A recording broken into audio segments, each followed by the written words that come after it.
Welcome to today's event, a political forum on Cuba and U.S. relations. What has changed? I know we all are meeting with Arnold August, who just came back from Cuba this week, taking part in the international book fair of Havana, or Cuba, I must say, because the book fair goes all across the island. And he's here as well with us to sign books in Spanish or in English. I'm not going to talk now, but what we didn't have in the program for you folks to know, due to what is happening against the Bolivarian revolution in Venezuela, we found the newest of all documentaries called Chavez and Fidel. I will be very brief in terms of why we have this political forum on Cuba and U.S. relations, what has changed. Instead of speaking, I would like to mention a few things because misinformation campaign about, or I must say, against Cuba are abound since the first day of the Cuban Revolution in 1959 to this day as we speak. The Cuban people have been able to get respect of the hegemonic behavior of the United States government and its allies, and to sit on the negotiation tables on equal footing, because millions and millions of Cubans, just like this one, back in 2002, they marched in rain, in a stormy weather, from early hours in the morning, 3, 4 o'clock in the morning, and they voted a yes for socialism, against provocations of George W. Bush for attacking Cuba before invading Iraq in March 2003. We are entering March, tomorrow, International Women's Day. The Cuban Revolution would not have stood the attacks of US imperialism and its terrorist activities against Cuba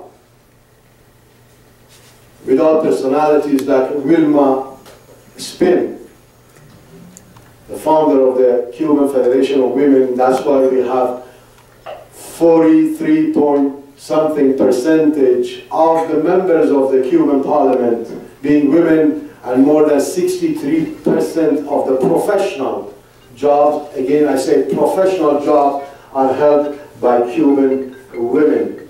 And these days again abound attacks on Cuba in the name of racism in Cuba being practiced. So in the beginning it was good Cuba, went to Africa under the leadership of Che Guevara. In the 80s, they brought about the downfall of apartheid regime of Israel. Apartheid regime of South Africa, helping the independence of Namibia and Angola, of their young sons and daughters to bring about that. Without mentioning that the president of the National Assembly of Cuba, if it's right to say, is a Cuban of African descent. They don't say that. Or I must say more. Leader of the Cuban Communist Party in the province of Havana, the most important province of Cuba, is a woman of our African descent. I don't need to go to other provinces and give you these numbers regarding women, and especially women of African descent. It's important because we're going to be marching on International Women's Day to say US out of Guantanamo, end the criminal blockade, and what the women of Cuba are today. We will say that in the March on International Women's Day. And you all know about the history of terrorist activities against Cuba, which I humbly believe still are being hatched against Cuba. As we noticed regarding Venezuela, the recent coup, a member of our CMP was involved. And we have materials on the table about Miami Mafia in Canada. How come none of those drug traffickers, those involved with gun and explosive movements in Canada never were charged? Those who threw Molotov cocktails at the Cuban consulate in Montreal and so on and so forth. And they all end up somewhere in South Florida, in Miami. where Posada, Caribbean, when the Cuban files were released December 17 last year, was pointing at Fidel Castro and Raúl that they will be done with. And we appreciate your presence. We're going to do more of these things. The Cubans have lost 2 of their medical personnel in Africa fighting Ebola, 2 of them. The one who actually did catch Ebola virus after being treated, visiting his family in Cuba, just went back to Africa to fight Ebola. That's what Cuba is all about. We put this together regarding Cuba in Haiti, but we need to do that when it comes to Cuba, Latin America, and the rest of the world, all the way to Pakistan, where very soon the 1,000, because many of them have already graduated as doctors, went back to Pakistan, the 1,000s of the young Muslim men and women from Pakistan who became doctors when they're. I'm going to cut myself short.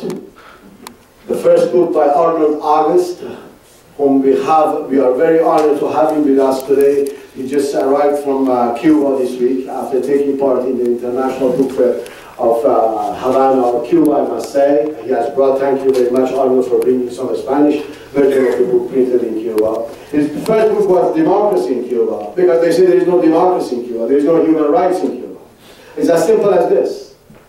After the community nominates the candidates from their constituency, very simply, a flyer goes up in the bulletin board of the neighborhoods or the workplaces, and then people decide whom to vote for.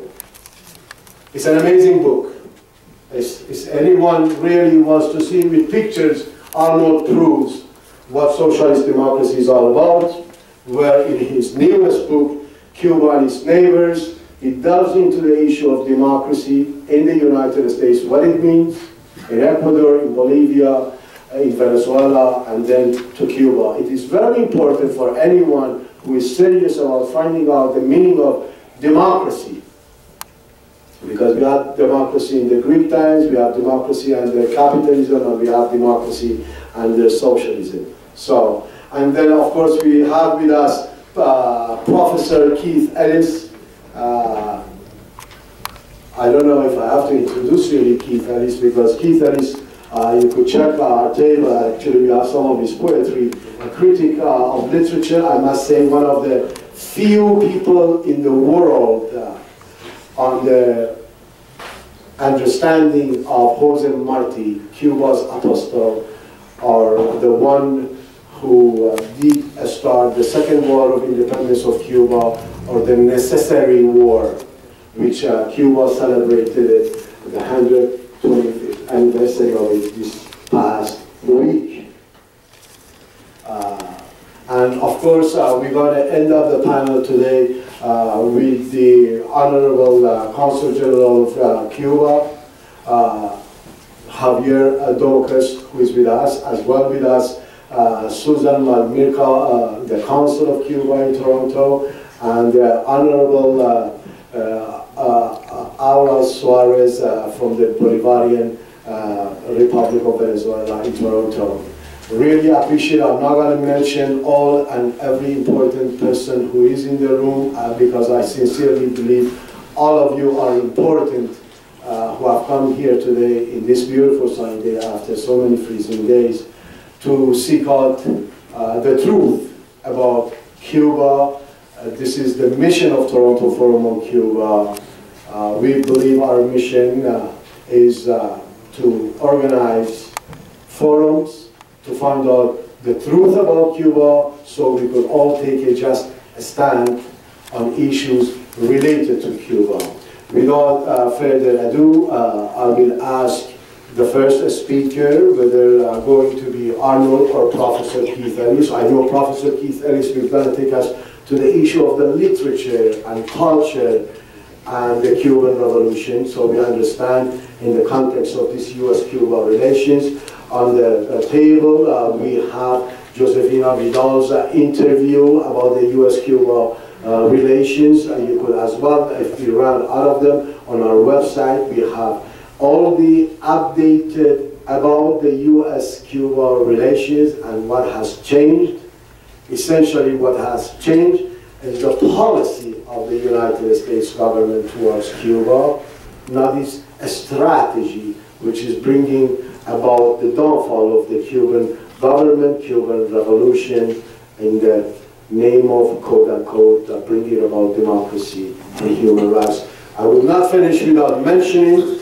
Cuba is very humble when mentioning those who were involved in facilitating the negotiations that took place for a year and a half in Canada as well, where some facilities were provided.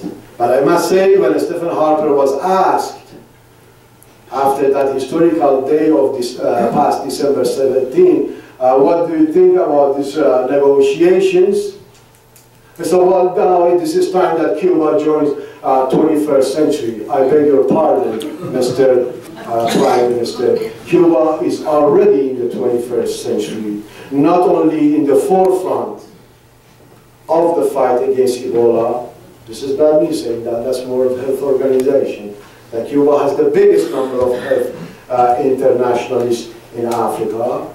But just this week, Cuba came up with a designed sort of vaccine regarding HIV, which I believe if this brutal economic blockade against Cuba is lifted, then those who are suffering from HIV/AIDS in the United States and around the world could enjoy the benefit of this Cuba's achievement in medicine. Again, we have the interview of Morteza Gorgzadeh with Agustin Laje in charge of that center in Cuba.